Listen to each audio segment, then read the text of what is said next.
Je vais te manger. Dans la forêt, sous les sapins, il y a un loup. Un grand loup, un grand méchant loup. Il a faim, il a très faim, il a même très très faim, et il attend. Il attend que devant lui passe de la chair fraîche.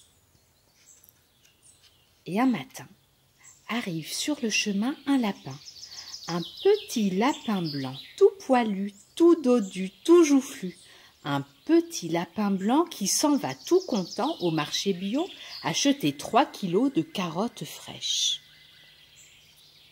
Le loup bondit en criant « Ah, je vais te manger, petit lapin blanc, je vais te manger tout de suite !»« Attends, grand méchant loup, attends.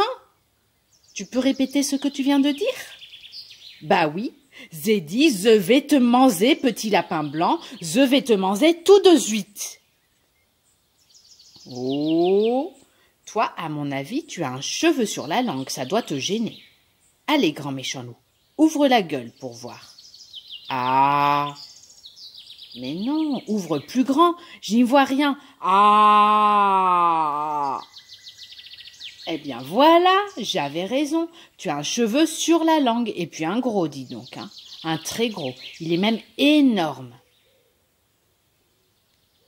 Ne bouge pas, grand méchant loup, reste comme ça, je vais chercher une pince à épiler et je reviens tout de suite pour te le retirer. Surtout, ne bouge pas. D'accord, mais fais vite. Hein? Quoi? Qu'est-ce que tu dis? Je dis d'accord, mais je ne vais pas rester longtemps comme ça. Le loup attend. 1 heure, 2 heures, 3 heures, quand tout à coup arrive sur le chemin un petit lapin roux. Ah, je vais te manger, petit lapin roux, je vais te manger tout de suite. Oh, lui, tu sais pas y faire, tu n'y connais rien, grand méchant loup, c'est pas comme ça qu'il faut s'y prendre si tu veux manger du lapin. Si tu veux m'attraper, il faut d'abord te cacher derrière un arbre, il ne faut pas qu'on te voie, il ne faut pas qu'on t'entende, surtout lorsqu'on a un gros cheveu sur la langue comme toi. Allez, on va le refaire. Cache-toi derrière cet arbre, et moi je repars et je fais comme si je ne t'avais pas vu. Et dès que tu entends du bruit, zip, tu sors de ta cachette, tu me sautes dessus et tu me croques, d'accord? C'est d'accord. Oh ben dis donc, toi, t'es gentil quand même, t'es un ben gentil petit lapin roux. Le loup se cache derrière un gros sapin et il attend. Il a faim. Il a de plus en plus faim. Il a comme qui dirait une faim de loup. Le loup attend 1 heure, 2 heures, 3 heures, quand tout à coup, il entend du bruit.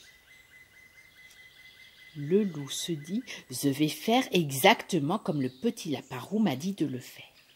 Il bondit comme un fou hors de sa cachette et la gueule grande ouverte, il se jette sur le lapin. Sauf que le lapin, s'il est bien roux, il n'est pas petit. Bien au contraire, il est gros, très très gros. Il est même énorme et il n'aime pas qu'on lui morde les fesses. « Excusez-moi, monsieur Ours Brun, je me suis trompé, je vous ai pris pour un petit lapin roux. » Un tout petit lapin roux. « Quoi? Moi? Un petit lapin roux? Mais ça va pas à la tête? Attends un peu pour voir. » Poursuivi par l'énorme animal, le loup court, il court à toute vitesse, à toute allure. Il court si vite que, boum, patatras, le loup est arrêté net par un énorme chêne qui se trouvait là en plein milieu de son chemin. Quand il reprend ses esprits, il s'aperçoit qu'il a perdu toutes ses dents. Oui, toutes ses dents. Alors attention, vous qui écoutez cette histoire, si jamais un jour vous allez vous promener dans la forêt, vous y rencontrerez sûrement un grand méchant loup, car il existe toujours. Oui, parfaitement, il existe toujours, mais rassurez-vous, vous ne risquez rien, car depuis ce fameux jour, le grand méchant loup est devenu végétarien.